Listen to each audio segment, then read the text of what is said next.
สวัสดีผู้ฟังทุกท่านยินดีต้อนรับเข้าสู่ช่องมหัศจรรย์แห่งกรรมมิราเคิลดีดในพระพุทธศาสนาคำพูดมีความสำคัญและมีอิทธิพลต่อชีวิตอย่างมากหลักธรรมที่เกี่ยวข้องคือสัมมาวาจาใช้ในคำพูดที่ดีงามเหมาะสมการพูดดีพูดจริงพูดมีประโยชน์จะนำพาซึ่งความสุขและความเจริญให้แก่ผู้พูดและผู้ฟังในทางตรงกันข้ามการพูดเท็จพูดส่อเสียดพูดคำหยาบและพูดเพ้อเจ้อจะนำมาซึ่งความทุกข์และความเดือดร้อนแก่ตัวเอง อิทธิพลของคำพูดในทางพุทธศาสนา 1. สร้างกรรมถ้าพูดดีหรือไม่ดีพูดในทางที่ผิดศีลธรรมก็จะส่งผลเสียต่อผู้พูดและผู้ฟังถ้าพูดดีก็ส่งผลดี 2. ส่งผลต่อจิตใจคำพูดส่งผลต่อจิตใจและความรู้สึกของผู้พูดและผู้ฟังได้ถ้าพูดดีก็ช่วยสร้างสัมพันธภาพที่ดีสร้างความสุขและให้กำลังใจถ้าพูดไม่ดีก็สร้างความขุ่นมัวและความทุกข์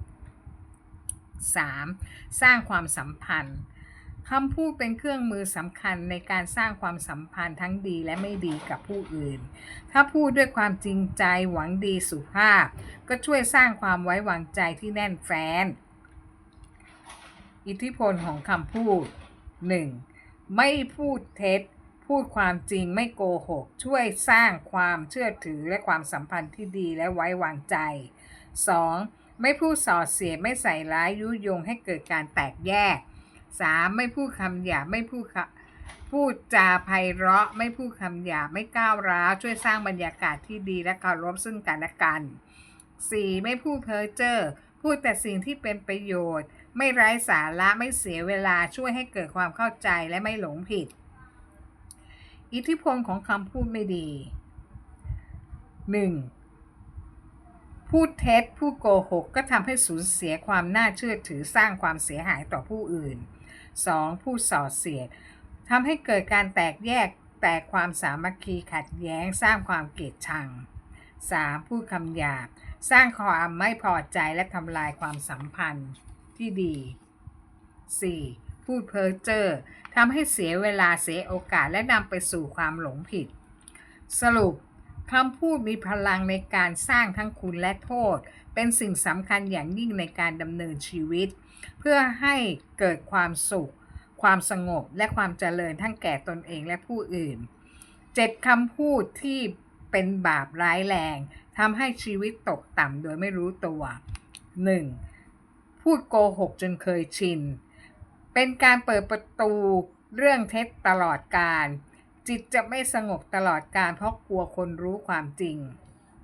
2. พูดดูถูกความดีผู้อื่น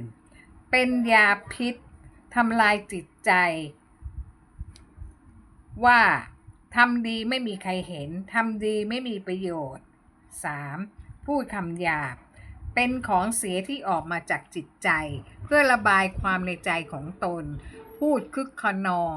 คลื่นพลังงานต่ำตัดโอกาสดีของชีวิตทุกประตู 4. สาปแช่งคนอื่นด้วยความโกรธเอาแรงชีวิตของตนเองไปปักใจกับผู้อื่นการสาปแช่งคือการนำน้ำที่ใส่ยาพิษเอาสิ่งที่เลวร้ายไปให้คนอื่น 5. พูดให้ร้ายคนอื่นเป็นเจตนาเพื่อให้คนฟังคอยตามสิ่งที่เขาพูดทั้งผู้พูดและผู้ฟังได้สร้างกรรมร่วมกันแล้ว 6. พูดยุแย่เป็นการทำลายให้คนแตกความสามัคคีสร้างกรรมร่วมผลกรรมต้องรับร่วมกัน 7. พูดประชดเป็นลูกศรที่เคลือบยาพิษผู้หญิงคนหนึ่งเติบโตมาในครอบครัวที่แตกแยกโดยนิสัยเธอผิดจากพี่น้องคนอื่นเธอชอบโกหกจนเคยชินทั้งต่อหน้าและรับหลังอีกทั้งชอบนินทาให้ร้ายคนอื่นอยู่ตลอดเวลาโดยเธอมีคำพูดเป็นอาวุธกล้าโกหกเก่งเพื่อเอาตัวรอดแม้ทำผิดจะโยนความผิดให้กับผู้อื่นอย่างแนบเนียนจนไม่มีใครจับได้แถมยังได้รับความชมว่าพูดเก่งความจริงคือหลอกลวงเก่งเจ้าเล่ห์เพทุบาย เธอมีครอบครัวสามีและลูกๆเธอสร้างภาพเป็นแม่ที่ดีต่อสังคมเธอสร้างกรรมปากทั้งที่ตั้งใจและไม่ตั้งใจในการโกหกผู้อื่นและชอบนินทาผู้อื่นทำเช่นนี้วนเวียนซ้ำไปซ้ำมาตลอดชีวิตของเธอจนเธออายุได้73 ปีอาการสะท้อนกรรมจากคำพูดโกหกซึ่งเธอคิดว่าไม่มีผลอะไร เธอเริ่มมีอาการป่วย อยู่มาวันหนึ่งเธอบังเอิญไปจับเต้านม เธอพบว่ามีก้อนอะไรแข็งๆหลายก้อน พอตอนเช้าเธอรีบไปหาหมอที่โรงพยาบาลทันทีทำการตรวจตามกระบวนการของหมอ ผลปรากฏว่าเธอเป็นมะเร็งเต้านมระยะที่ 4 และระยะสุดท้ายมันกระจายไปทั่วปอด ม้าม ต่อมน้ำเหลือง ตับ และกระดูก ถึงคราวของเธอจะต้องใช้กรรมครั้งใหญ่ หมอบอกต้องผ่าตัดด่วน เธอก็ตอบตกลงทันที แต่เธอไม่ได้ผ่าตัดกับหมอที่เชี่ยวชาญทางด้านโรคมะเร็งโดยเฉพาะ เธอบอกเธอตัดสินใจเลือกเองที่จะผ่าตัดกับหมอศัลยกรรมอันดับหนึ่ง แต่ไม่ได้เกี่ยวข้องกับโรคมะเร็ง เธอแอบไปผ่าตัดโดยไม่บอกใครเลย ลูกหลานและญาติพี่น้องมารู้ตอนที่เธอเรียกให้ลูกชายไปรับเธอที่โรงพยาบาลเอกชนนอนพัก1 คืนทุกคนตกใจทำไมผ่าตัดมะเร็งเต้านมให้นอนพักแค่คืนเดียวรีบกลับบ้านต่อมาหมอนัดและทำเรื่องส่งตัวเธอไปรักษากับหมอมะเร็งโดยตรงอีกโรงพยาบาลหนึ่งหมอมะเร็งบอกว่าการผ่าตัดเต้านมของเธอไม่สมบูรณ์ตัดมะเร็งออกไม่หมดและมะเร็งก็แพร่กระจายไปทั่วแล้วหมอมะเร็งให้ทำคีโมครั้งแรก5 เข็มแต่ยังไม่ดีขึ้นทำซ้ำครั้งที่2มะเร็งจึงจะหยุดคงที่มีบางส่วนที่ยุบหายไปแต่ปอดกระดูกตับต่อมน้ำเหลืองยังคงอยู่หมอแนะนำให้เข้าโครงการฉีดยามุ่งเป้าสำหรับผู้สูงอายุ18 เข็มแต่ต้องจ่ายเงินส่วนต่างเข็มละ 8,000 จากราคาปกติเข็มละ 50,000 บาทเธอก็ทำตามที่หมอแนะนำทุกเรื่องขั้นตอนในการรักษาผ่านมาได้2 ปีครึ่งปรากฏว่ามะเร็งของเธอไม่ตอบสนองต่อการรักษาไม่ว่าจะใช้วิธีการรักษาใดๆก็ไม่ตอบสนองเลยน้ำหนักตัวเธอผอมลงเรื่อยๆไปเกือบ20 กิโลสุดท้ายหมอฉายแสงมะเร็งกระดูกสะโพกเพื่อคุมไม่ให้เนื้อมะเร็งที่กระดูกกระจายไปมากกว่านี้เธอเจ็บปวดทรมานตลอดเวลากินยาก็ไม่หายปวดแค่บรรเทาปวดลงนิดหน่อย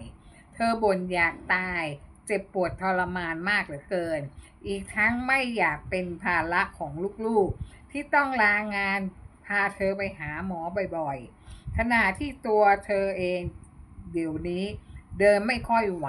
กินอะไรก็ไม่ได้ขับถ่ายหนักเบาไม่รู้ตัวต้องใส่แพมเพิร์สตลอดเวลาหมอมะเร็งยังบอกเธออีกว่าให้เธอฉีดยามุ่งเป้าเข็มละ200,000จำนวน12 เข็มจะได้สลายมะเร็งได้ดีที่ลูกเธอไม่มีเงินพอที่จะทำตามที่หมอแนะนำได้หมอก็ให้ยาแก้ปวดสำหรับมะเร็งมากินเพื่อประคองอาการเท่านั้นเวลานี้เธอใกล้เสียชีวิตแล้วเหลือเวลาอีกไม่เกิน2 อาทิตย์เป็นเรื่องที่เธอสำนึกผิดเธอชอบโกหกและนินทาให้ร้ายคนอื่นแต่เธอไม่เคยหลอกลวงเงินทองใครเธอชอบปั้นน้ำเป็นตัวเธอปิดปมด้อยของตัวเองเท่านั้นและส่งผลร้ายแรงขนาดนี้เพราะเธอโกหกมาทั้งชีวิตเพื่อรักษาหน้าของตัวเองจะส่งผลร้ายแรงถึงขนาดนี้ทุกคืนเธอฟังพระสวดมนต์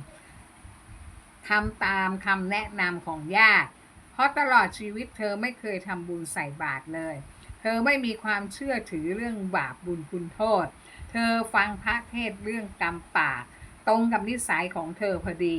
เธอเพิ่งจะเข้าใจว่ากรรมปากที่ชอบโกหกและนินทาให้ร้ายคนอื่นมีผลร้ายแรงถึงขนาดนี้เธอเสียใจและบอกว่า เธอพร้อมที่จะตายแล้ว เธอได้แต่ร้องไห้เสียใจผมกระอำของการโกหกสะท้อนตอนปลายชีวิตเสียเงินรักษาตัวมากมายแล้วยังไม่หายอีก